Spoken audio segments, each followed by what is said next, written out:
Welcome to another deep dive. This time, we're really going to try to get inside our own heads and see what makes us tick when it comes to investing.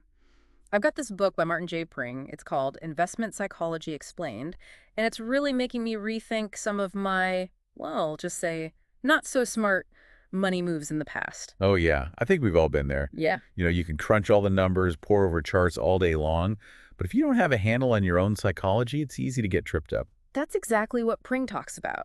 This whole idea that the toughest opponent in investing isn't the market itself, but our own darn selves. He calls it beating ourselves.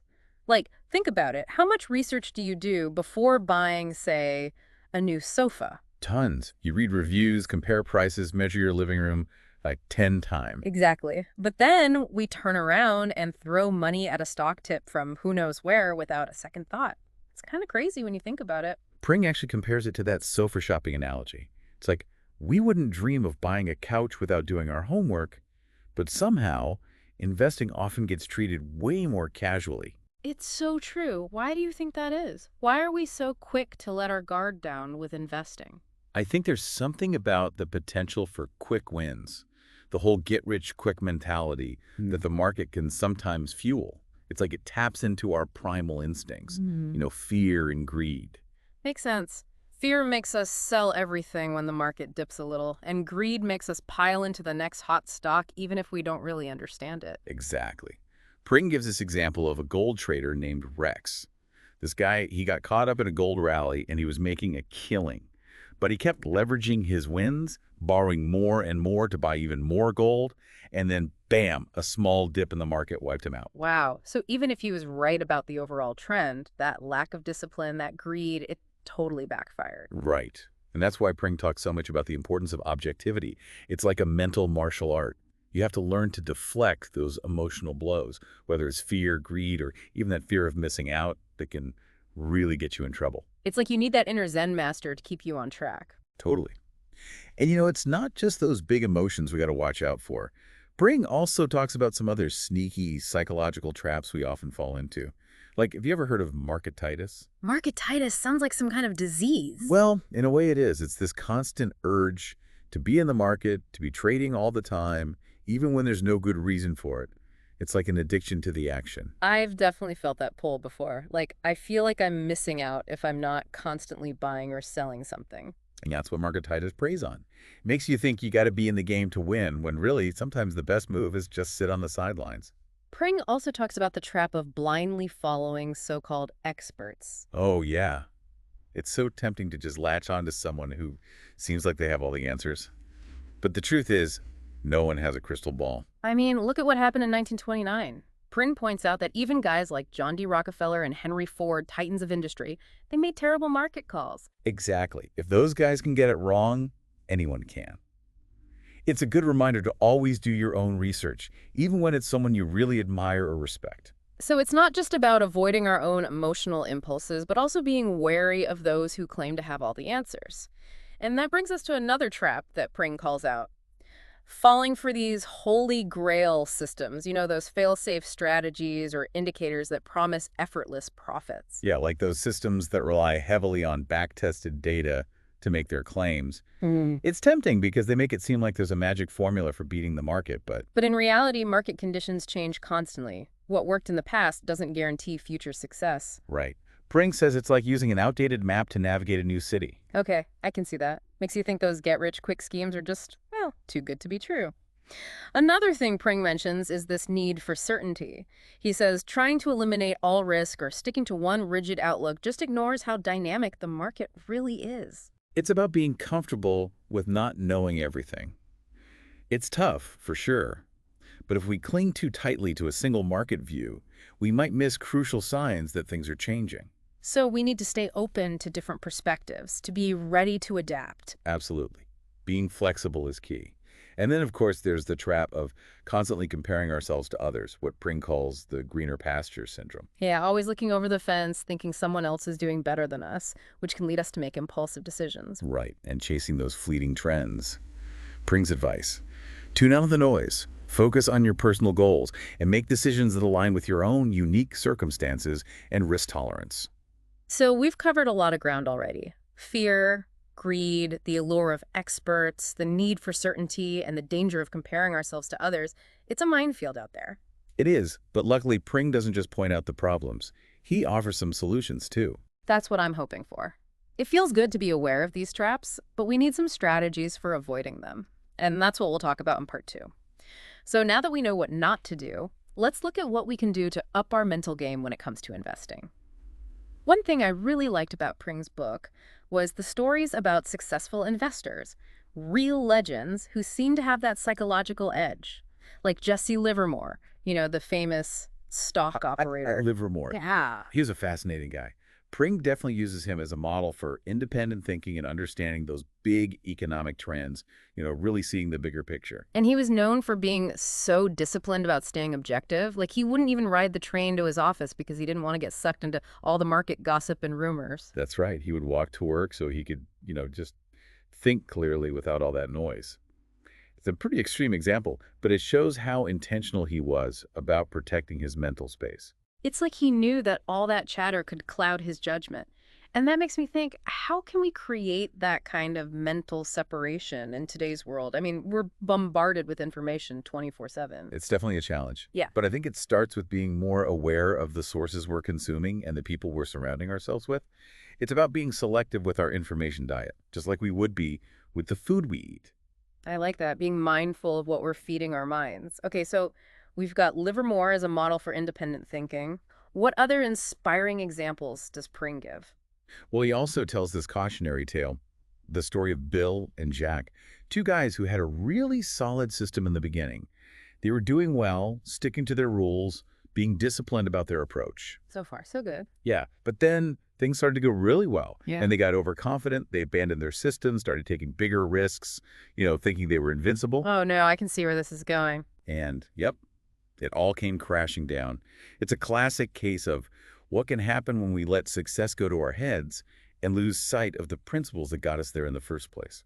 It's like that saying, pride comes before the fall. And in investing, that fall can be pretty steep. Right. And that's why Pring emphasizes the importance of sticking to your investment philosophy, your core strategy, no matter what, even and especially when you're on a winning streak, because that's when discipline can really start to slip. So even when it feels like you're on a roll, don't get cocky, right? Stick to the plan. Exactly. And part of that plan, as Pring suggests, is being able to recognize what he calls pride of opinion. It's that tendency to get so attached to our ideas that we can't see when we're wrong, even when the evidence is staring us in the face. Oh, I definitely struggle with that. It's hard to admit when you're wrong. It is.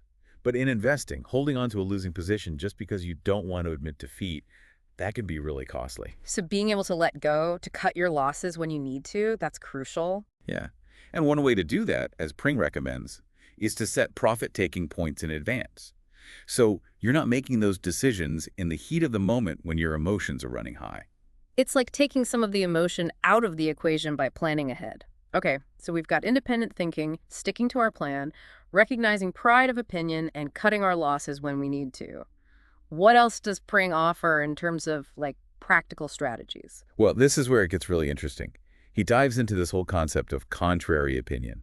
Basically, the idea that to be successful in the markets, you often have to go against the crowd. Go against the crowd. It sounds counterintuitive. Isn't the whole point of investing to, follow the trends, see what everyone else is doing?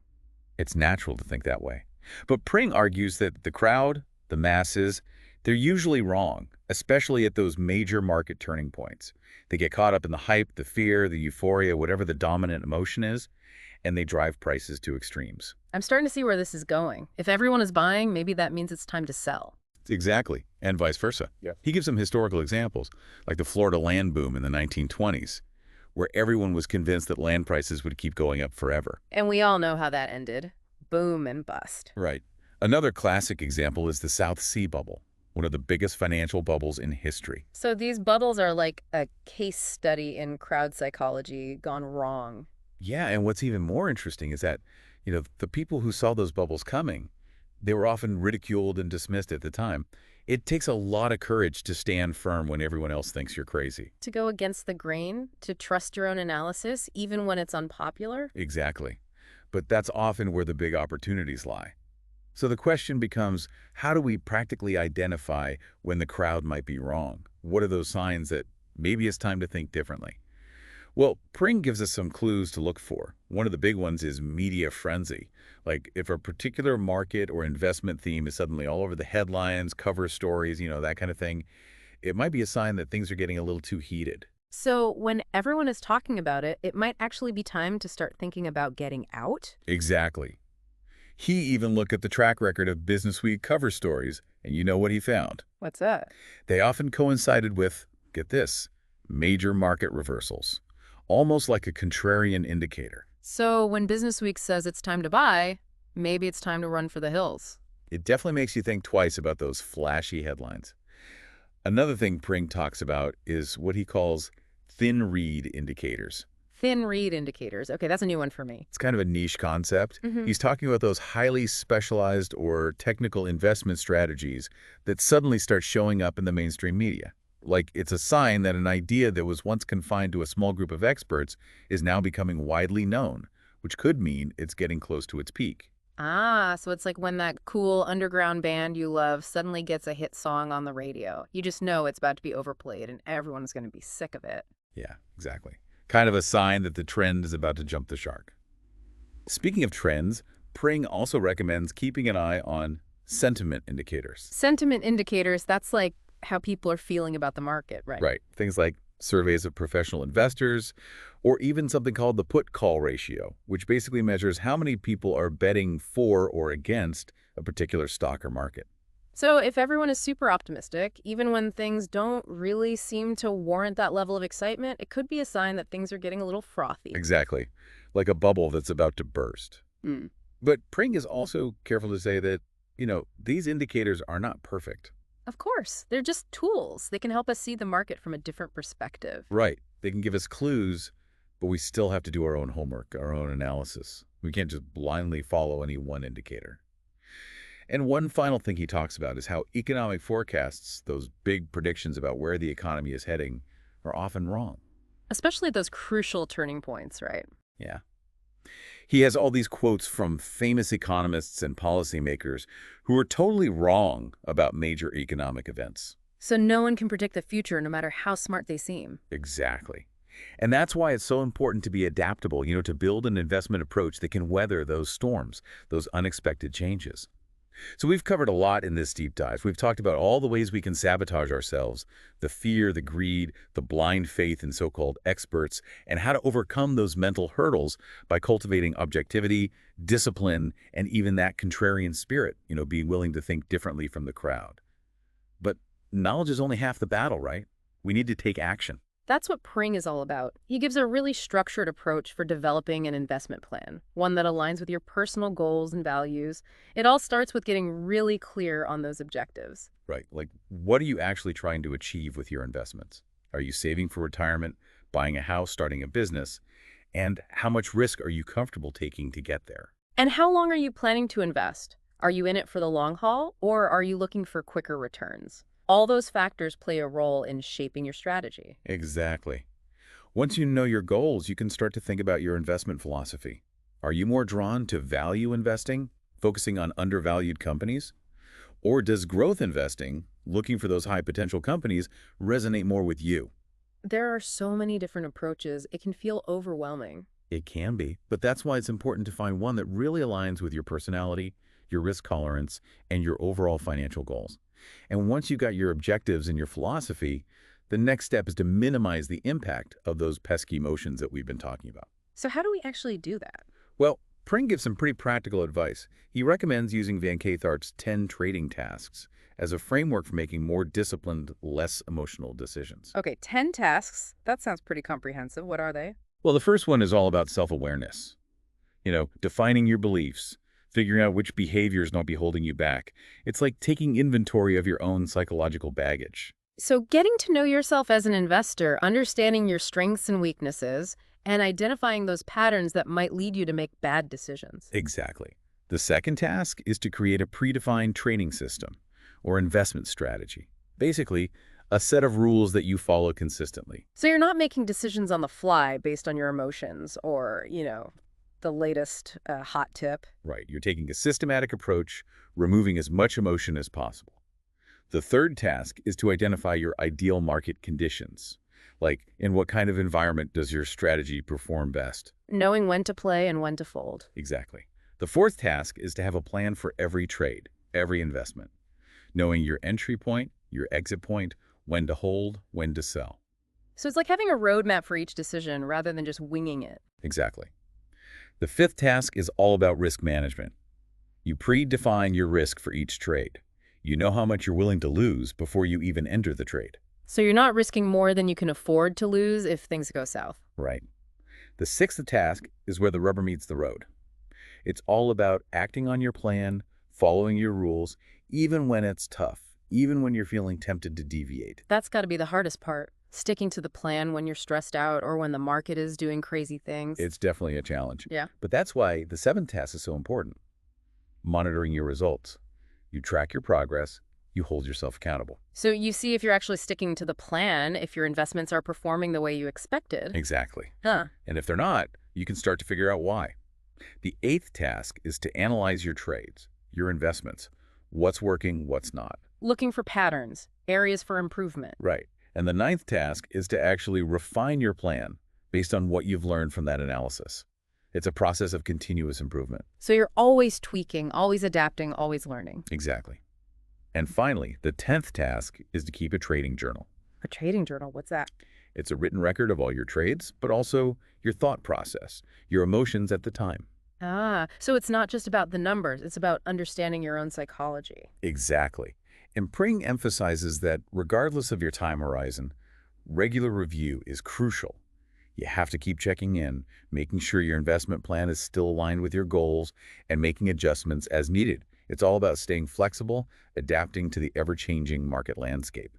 So as we wrap up this deep dive into investment psychology, I think the big takeaway is this. Success in the market is not just about numbers and charts. It's about mastering your own mind, understanding your biases, controlling your emotions, and developing that disciplined, consistent approach that allows you to make rational decisions, even when the market is throwing you curveballs. And as Pring so eloquently puts it, the hardest battle is often the one we fight with ourselves. So the next time you're about to make an investment decision, just pause for a second and ask yourself, am I being driven by fear, by greed, by what everyone else is doing? Or am I making a rational, informed choice based on my own well-defined plan? Those are powerful questions to keep in mind. And remember, the principles we've discussed, they're not just about making money. They're about making smarter choices in all aspects of life. Cultivating that self-awareness and discipline that can help us achieve our goals, whether they're financial or otherwise. Thank you for joining us on this deep dive into the fascinating world of investment psychology. We hope you found it insightful and, well, maybe even a little bit life-changing. And remember, this is a journey. Keep learning, keep refining your approach, and never stop striving to be a better investor and a better version of yourself. That's great advice. Until next time, happy investing.